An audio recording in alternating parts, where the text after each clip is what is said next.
So maybe you could start by just introducing yourself and give us a little bit on your background. Sure. I'm Mike Bregman, Chief Data Officer at Havas. I actually started my career at a small consulting company that specialized in retail data. It was called Cannondale Associates. I actually found out Travis back there.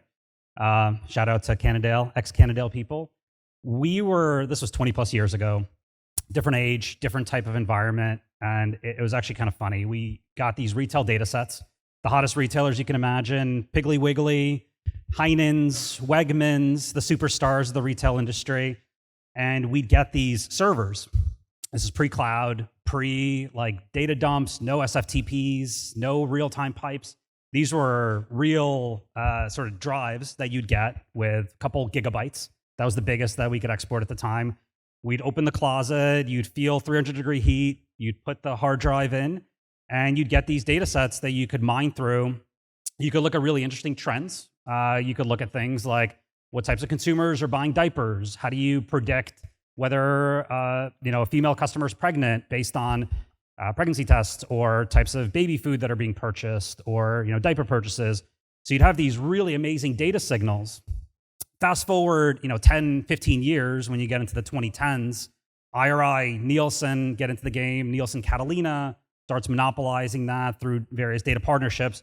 The data sets grow. You have Ibotta and receipt data and coupon data. And I think this data platform industry has just exploded. Now it's become third-party data. It's part of the CDP landscape. And in my current role at Havas, what's really interesting is the same types of queries that I used to run 20 plus years ago, now I have data scientists and analysts on my team who are just super passionate about building these real-time signals, real-time triggers. If someone does X, how do you then get them into segment Y? And then we talked about outcomes earlier. I actually would love to talk about ROI. I don't think we spent enough time on ROI because I know it's like a dangerous 3-letter acronym that, and maybe we need another session to define. We may, but so I'm really glad you traced the history of retail data in advertising there, because there is a long history. Yeah. And you're talking about actually wheeling data on hard drives around an office to extract data, to process data. I imagine it must have taken quite some time to process some of that data. I mean, these queries used to take days to run. It's amazing that you can get an entire 200-ish million panel in there. I'm not saying they're perfect. There's a lot of gaps and false representation like we talked about in the other sessions. But you can run these queries now with fast processors in minutes. With 200 million, these data sets, 20 years ago, you'd be in a good place if you had 4 or 5 million representative customers that are buying a product. Now you have hundreds of millions, and you can run these queries so fast that theoretically you could optimize in DSPs, you could push them into different publisher environments. So the data sets have gotten richer. So it's the query speed, the velocity of the data, and the amount of the data that has increased from then to now. And we've had some other changes like the rise of e-commerce platforms, and we're going to talk about that and whether that's really ready for prime time yet in terms of CTV. But let's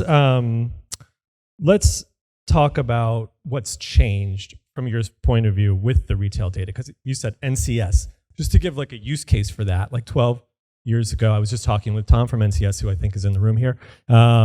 You could build an audience using NCS data from retailers of lapsed Triscuit consumers, right? And sell that back to Triscuit, people who started buying Ritz or whatever. Yeah. And then you could match that audience on Yahoo, model the audience, reach that audience on Yahoo, and then measure whether they started buying Triscuits again. Yeah. I mean, that's a standard use case, right? Well, what I think is really interesting these days is because the data is so readily available. I talked in my session yesterday about the citizen data scientist. I love this idea that with a CDP or a DMP or clean rooms, you have the environment where if you train the analyst well enough or the data scientist well enough, they can create their own bespoke segment. And that doesn't have to be someone who's bought the product before. It could be someone who has bought a competitive product. It could be someone that's bought it 3 times, but not 4 times. You can create your own bespoke query. And by doing that, you can test all of these different types of audiences, see which one gets you the outcomes that you're looking for. And it's not just about reaching the consumer. It's about trying to build lifetime value, right? I think that's the gold mine.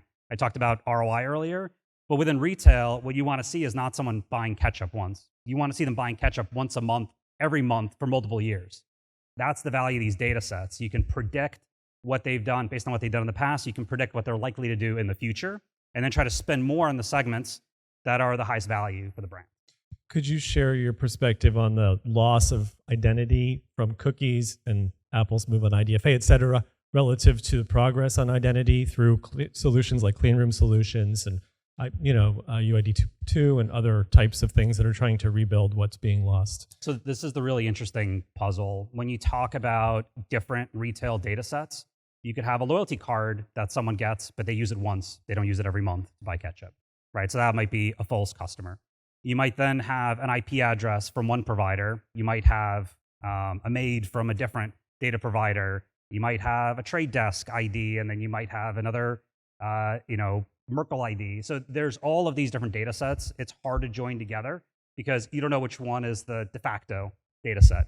What I think is also happening is the retailers are creating their own IDs. So you might have a CVS ID, you might have a Walmart ID. Which one wins? How do you know which one is the most valuable customer to get or the most retail-friendly customer to get? Because the theoretical family, like my family, for example, we shop at 4 or 5 different retailers. There's not just one that we always go to. And Amazon, we can talk about that next. Okay. It's always there. Everyone's shopping on Amazon, right? I'm sure everyone here, 99% penetration on Amazon. But the trick is, what percent of your purchases are you actually making on Amazon? Maybe some categories, maybe some refill trips. So there's different need states. So it's the same thing people are talking about in CTV is like, reconciling audiences within these different retail environments. And that's an attribution challenge, right? Yeah, absolutely. Yeah. I mean, I think it would be amazing if you have a UID or a ramp ID or some other common lexicon that we use as a way to tie all these retail data sets together. And now it's not only that they have different IDs, but also that they have different things like attribution windows and methodologies. Is that right? Correct. Yeah. Okay. I mean, it's a targeting problem. I think it's knowing how data can be passed between these providers is a problem. I think a lot of them are creating clean rooms, but they're false clean rooms because they exist in the way that they define the space. They exist with the customer panel that they want to pass to you. So I'm talking about the Walmarts and CVSs and other types of retailers, Kroger's, 8451s. They give you access to the panel that they think is representative. Is it? We could argue. Are they not their customer? You're saying they're giving you, matching your email addresses to theirs, but the email addresses they're matching with against your data set might not be regular customers, but only... I think we'd have to hack into the 8451 database to find out. Okay, interesting. Okay. Now, what about e-commerce platforms aside from Amazon? You can include Amazon in this. How much of that data is available to you for execution outside of their own websites and apps? Not a lot. Okay. I think what they're trying to do is to create their own targeted buying audience. By doing that, I mean, it's a really smart business move for a lot of these e-commerce companies. They want to bring in as much marketing spend as they can into their platforms. It's really similar to trade dollars and coupon spends, shopper marketing dollars. They want to make sure that they centralize all of those account-specific teams from the CPGs. So this is not just a brand-based initiative. These are targeted customer funds for that specific retail shopper. What they don't want to do, I think, this is just me reading into the industry, they don't want brands, especially the marketing teams, thinking about moving the dollars from one retailer to another. They want to keep it as a closed loop within their own environment. And it's going to be really hard for them to open their doors. And as the e-commerce space becomes more expansive and more cross-retailer, it's going to be hard for them to figure out which one actually got the conversion or which marketing dollar caused the conversion at that retailer. Okay, great. So I would love to continue with you, Mike, but I'm going to kick you off the stage. Right. Thanks again. It's been great, Zach. Yeah, Thanks. It really has been.